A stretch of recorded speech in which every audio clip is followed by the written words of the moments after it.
Sociocracy, a systems solution to hierarchy. Reimagining governance. It's important to understand the difference between structure versus culture in an organization. Structure is how the flow of power operates and how the flow of information operates in an organization. It's things you can actually lay your fingers on. The organizational diagram, policies, and procedures. The culture, however, is not something you can really put your finger on. It's the way people treat one another, the way we behave, the level of warmth in the organization, how happy people are or not happy. There's an old saying in organizational development that culture always wins, meaning that if you're a leader in an organization, no matter what structures you put in place, policies, decisions that you make, the culture is going to dominate. I worked at a school that had a very open and welcoming culture, and we kept all of our doors open all day long. Students would come and go, parents would come and go. It was a beautiful culture. I can tell you that if the leadership had decided that we needed to lock all doors, which was a decision we would have liked to have made, it was becoming obviously more danger in the era of lockdowns to have all of our doors open so much. But if we had made that decision as a leadership, I know that the culture would have won. It would not have been followed, maybe for a day or two, and very quickly everybody would have been back to leaving their doors open. That's an example of the culture winning. I'll share that what ended up happening is that we propose that we come up with a door locking system to the circle of faculty. Through a process of consent, the faculty came to a decision that we could have locked doors for most of the days, and we made that decision in a way that met everybody's needs through a consent process. But if we had just made that decision as a leadership, made a structural decision, it would not have been followed, and culture absolutely would have won. Now, this saying is an exaggeration. It certainly is not always true. The point of the saying is to understand that as a leader, you have to shape the culture, not just direct the organization through structural changes. Both structure and culture are important, but they also affect one another. Structure and culture influence one another. So the drawing that's here looks very much like a systems diagram, right? We have a causal map. When we make structural changes, it affects the culture. It affects how happy people are. It affects how they behave. And how people behave, especially if they're making decisions, affects the structure. And policies can change because of behaviors that people have. Imagine you're a leader and you discover a toxic culture at an organization that you just joined. How can you shape the culture into that of a learning organization? What structures can you put in place that will affect the culture of the organization or how the organization feels? Let's talk about feelings related to structure. What feeling does a structure have? Just gazing upon this image, how does your body feel? You might feel a sense of order, for instance. Gazing upon this image, what feeling does this give you? See if you can name it, sense it. What does this structure have? How does this feel? And how might these different structures affect a culture of an organization? That's what we're going to think about as we reimagine governance structure. Now, to reimagine governance structure, we're going to have to understand what governance is first. So let's look at this short video.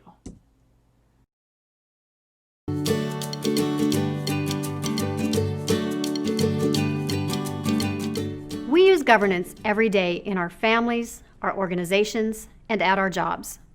We govern ourselves. Some forms of governance can help your life or organizations move forward with elegant coordination, while others create obstacles and even lead to breakdown. There are many reasons why people like you are investigating new governance systems. Maybe your organization is not working well, or maybe you want an organization that lines up with your values. You may want to include more diverse voices and decisions, or Perhaps you and your colleagues are tackling complex issues and need new ways to navigate them together. Here is a simple definition of governance. Governance is the process of decision-making and the systems by which decisions are implemented. Governance includes purpose, leadership, structures, systems, policies, and procedures. Another way to say this is governance gives form to power. The power to frame the problem, to say what is important. It's the power to determine who makes decisions, who sets policies, how resources are distributed, and whether people are marginalized.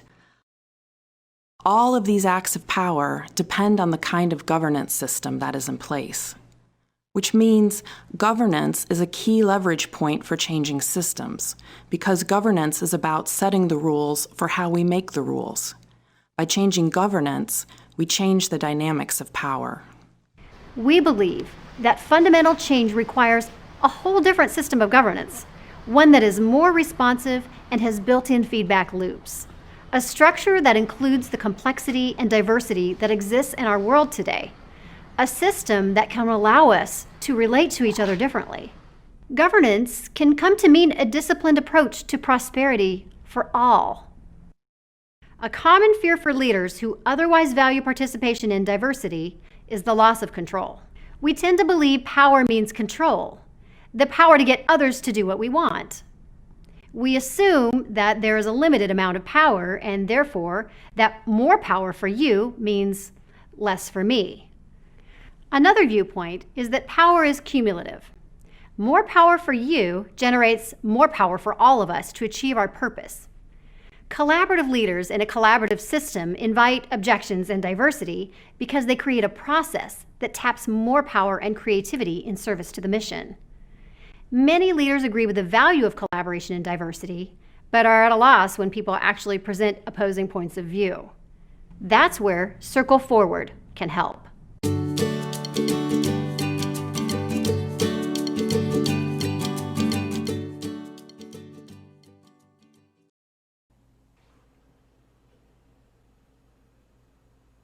So hopefully that video is helpful in understanding what governance is. Often governance is confused with management, and they're really two different things. Early in this course, I had you read a paper called The 5 Pitfalls of Traditional Governance Process. There is a 6th pitfall that was not mentioned in that paper, and that has to do with issues of equity. What about the minority? Here's what I mean. In this country and in most organizations, people don't even really think about governance processes. Most organizations use something called parliamentary procedures, Robert's Rules of Orders. They just naturally tend to use majority vote when making decisions as a group. But let's look at this and reflect on it critically. When there's a 51% majority vote, what happens to the other 49%? And then in Sociocracy, decisions include even the smallest minority. So even if there's one person out of 100, say, who has very different needs than everybody else in the organization, by including that person in decisions and making decisions mean that everybody belongs, it means that the teams have psychological safety and everybody is able to operate more effectively and more creatively. So let's look at Sociocracy's main components. Everything is organized in circles. Decisions are made by consent. And double linking creates a flow of power and information. What do these mean? Well, we talked about being organized in circles a little bit in our team learning segment. We understand that when we're organized in circles, everyone has an equal voice. It creates a sense of dynamic learning. Looking at decisions by consent. It's important to understand that consent is different than consensus. In consensus, everybody has to agree on exactly the same decision, whereby consent is far more efficient and more creative. Here's a video to explain that.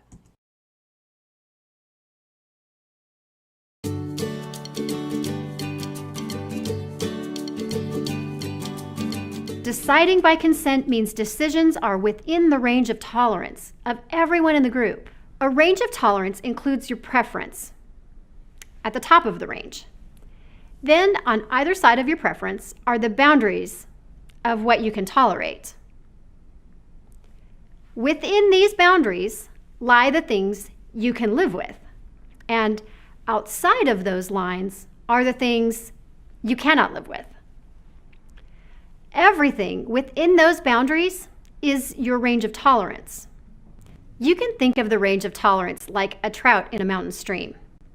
A trout can live and thrive with some variation in conditions, but if the water gets too warm or too cold, for example, the trout will not survive or reproduce.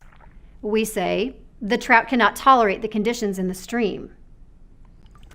At the same time, the trees that shade the stream and keep the temperature acceptable for the trout also have a range of tolerance in which they thrive and reproduce, as do the hosts of insects, other fish, crustaceans, leeches, and worms that the trout feed on, as well as the water plants that give it shelter. To have something as glorious as a mountain stream full of trout requires that conditions meet the range of tolerance of all the interdependent parts of the system. Our organizations and networks are systems too. If we want to thrive, we need conditions that meet the range of tolerance for all parts of the system. We need governance and decision-making that is able to integrate that diversity. When group members are getting out of their range of tolerance, it can show up as bad behavior. For example, when board members stop attending meetings, grumble in the parking lot, or break into factions, they are saying they cannot tolerate conditions in the group. When we listen with the intention to understand what is out of a member's range of tolerance and why, we invite a deeper dialogue. The complexity and nuances of issues emerge and spur us to find more creative and adaptive solutions. We don't even have to agree with a concern to find a solution to address it. When working with your circle, it is always a good idea to note that the range of tolerance for decision-making is in relation to your group's purpose. You are out of your range of tolerance when your sense is that the decision will interfere with your group's ability to meet its purpose or your ability to fulfill your role. If you don't have a clear shared purpose, you won't be able to reach consent. Because there is no criteria for the decision, there's no way to evaluate the impact of a decision. Here is a common situation. People on their cell phones or tablets during meetings. Take a few minutes to assess your range of tolerance for cell phone and other device usage in meetings. Record your reactions to the following questions on the response form.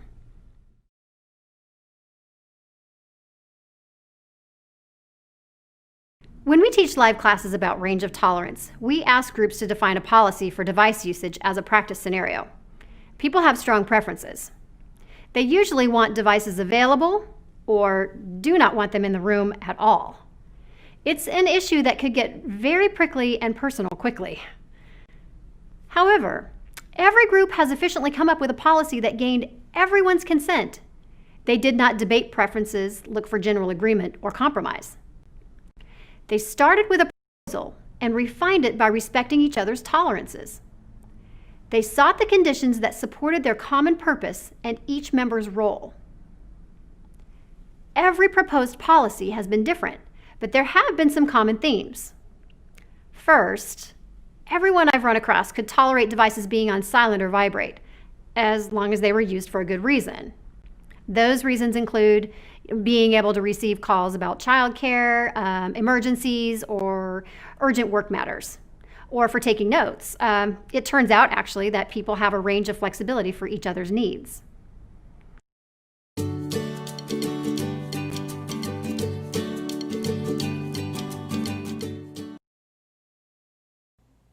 And then finally, double linking creates a flow of power and information. So we've looked at a typical organizational diagram in this class several times. Most organizations are organized somewhat like this, with power flowing from the top to the bottom. Now this hierarchy is very efficient. This is something that comes in very handy if there's a crisis, for instance. Everybody knows where to look to get the directions that they need in a hurry to get things done.